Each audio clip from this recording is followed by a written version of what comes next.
Захворювання, інфекції та стрес руйнують організм. Кардонат сприяє відновленню на клітинному рівні. Карнітин дає енергію в кожну клітину. Кардонат – відновлення на клітинному рівні.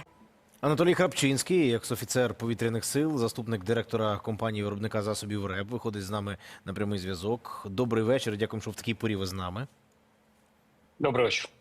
Отже, те, про що говорить Володимир Зеленський, ну тут це не є, знаєте, якоюсь новиною, те, що Україна потребує ракет далекого засягу. Але чи можна це, знаєте, певною мірою десь там координувати із попередньою його заявою або частиною попередньої його заяви про використання українського озброєння, українських ракет і про масштабування цієї практики в подальшому? Давайте казати про незалежність, тому що насправді ми бачимо, які є питання щодо отримання або Таурісів, або тих же самих томагавків. Тому тут я кажу про те, що безпосередньо головна задача перед Україною – це розробки власного видів озброєння, які зможуть якісно працювати по російській території. Тут треба казати не лише про далекобійні системи, а і middle strike, тобто, умовно кажучи, вирішувати ті проблеми, які є зараз нагальні. І це 300-кілометрова зона вздовж кордону України. Там, де знаходиться практично 9 оперативних аеродромів Російської Федерації, з яких злітають більшість літаків класу там Су-34, Су-35, Су-30 для нанесення ударів по території України. Це і керовані авіабомби нового зразка з реактивним прискорювачем, і інші види озброєння. Тому, в принципі, так, безумовно, треба казати про можливості власного виробництва, яке дозволить нам самостійно приймати рішення, по яких точках, по яких виробничих потужностях Російської Федерації ми зможемо застосовувати зброю. Знов-таки треба розуміти, що можливості західних виробників ОПК не дозволяють нам використовувати вдосталь деякі види озброєння, тому тут треба казати про масоване розгортання для того, щоб пробувати складні напрямки з протиповітряної оборони, якщо ми кажемо, наприклад, про Московську область або Лінінградську область. Ну, але президент, тож він говорить про Сполучені Штати, про томагавки, і не тільки є засоби, які не потребують довгого навчання. Це він про що? Ну, безумовно, знов-таки треба зауважити, що є засоби, які ми використовували вже, і ми навчені їх використовувати. Умовно, ті ж самі Storm Shadow, ті ж самі Атакамси. До речі, Атакамси попадають під ту зону ураження 300-кілометрової, яку я зазначав. І давайте пригадаємо, що завдяки Атакамсам було частково зруйновано завод Берієва в Таганрозі, що призвело до втрати можливості, або точніше заморозки програми А-50, А-100 російської, які не дозволяють зараз розгорнути подальше виробництво літаків дальнього радіокасного виявлення Російської Федерації. Тобто вони експлуатують зараз старі літаки, які є наявні на балансі. Тому тут ми і кажемо про те, що є деякі види озброєння, які ми вже експлуатуємо, є деякі озброєння, які частково ми пройшли підготовку, якщо ми кажемо, наприклад, про ракети JASMS, які можна покласти під крило F-16, а у випадку з отримання бельгійських літаків F-16 це більш стає реальним, тому що там є певні можливості використовувати даний тип озброєння. А тут ми кажемо не про тільки, наприклад, про обмежені дальності JASMS 300 кілометрів, а можемо і казати про ракети, які можуть працювати на 900 кілометрів. Але важливим аргументом все ж таки є правильна дипломатія, яка дозволить нашим західним партнерам прийняти болюче для себе рішення і передати те озброєння, яке насправді може вплинути на Російську Федерацію.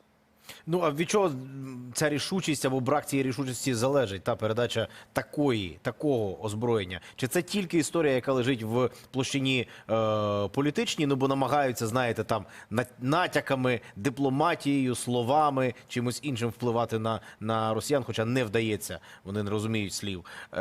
Чи все ж таки це історія там про виробництво, про брак, про те, що і самим треба, і так далі, і так далі?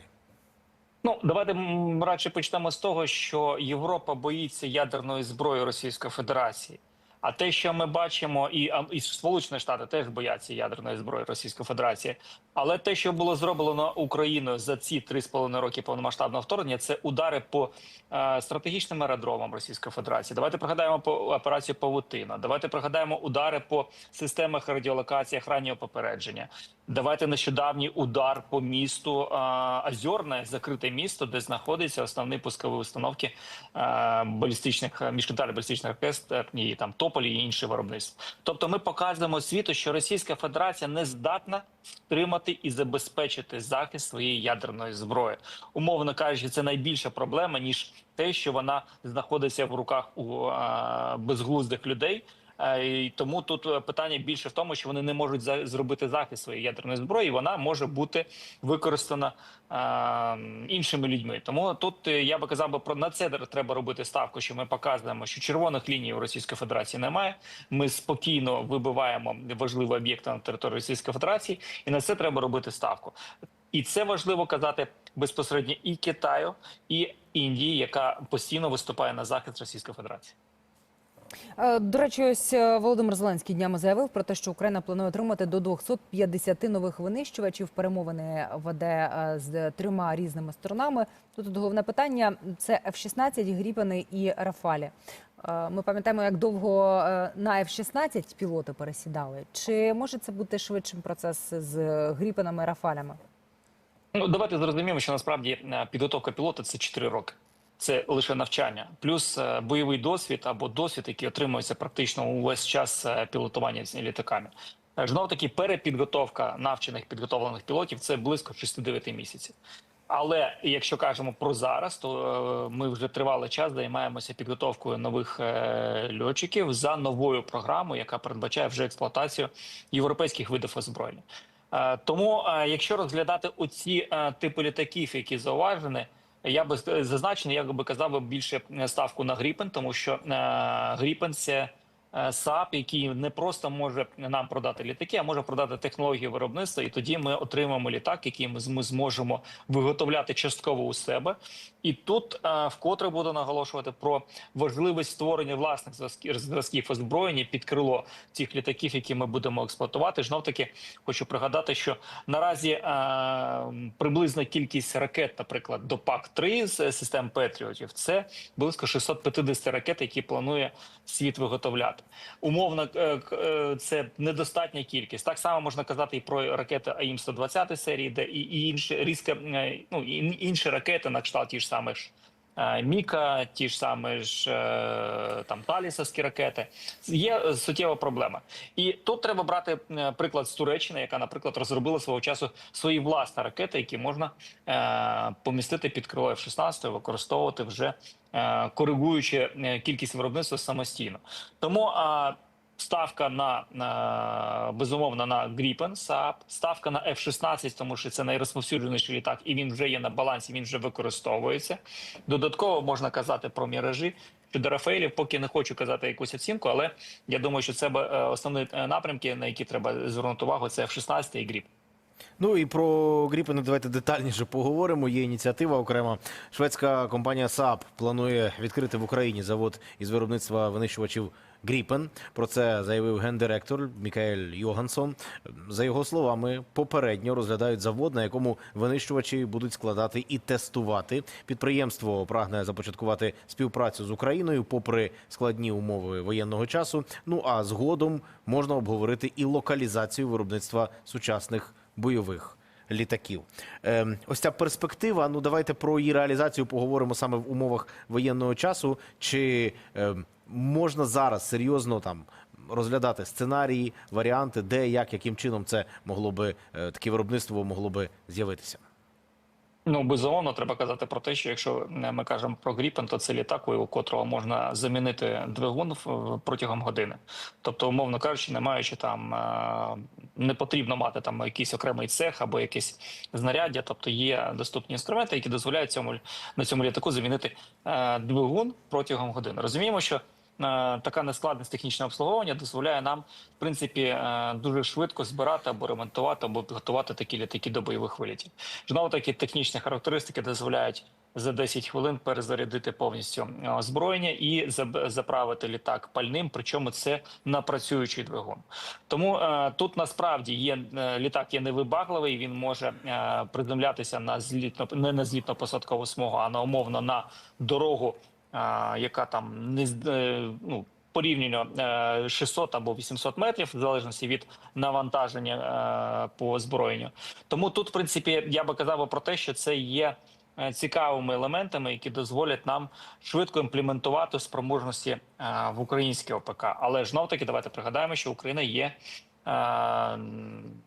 авіаційною все ж таки державою, тому що давайте пригадаємо Харківський авіаційний завод, давайте пригадаємо завод Антонова, давайте згадаємо Мотор Січ, Івченка Прогрес. Тобто є низка підприємств, які працювали в авіаційній галузі. І, наприклад, отримання такої можливості, тобто, умовно кажучи, виготовляти якісь елементи літака або літак збирати повністю, може суттєво реанімувати деякі можливості, а це додатково і позитив для економіки України, і знов-таки та ж сама незалежність, яка передбачає можливість виготовлення літаків не тільки спочатку для України, ну, зрозуміло, що тільки початку, можливо, для України, але потім можливо казати і про закриття інших міжнародних контрактів, які є у СААБ.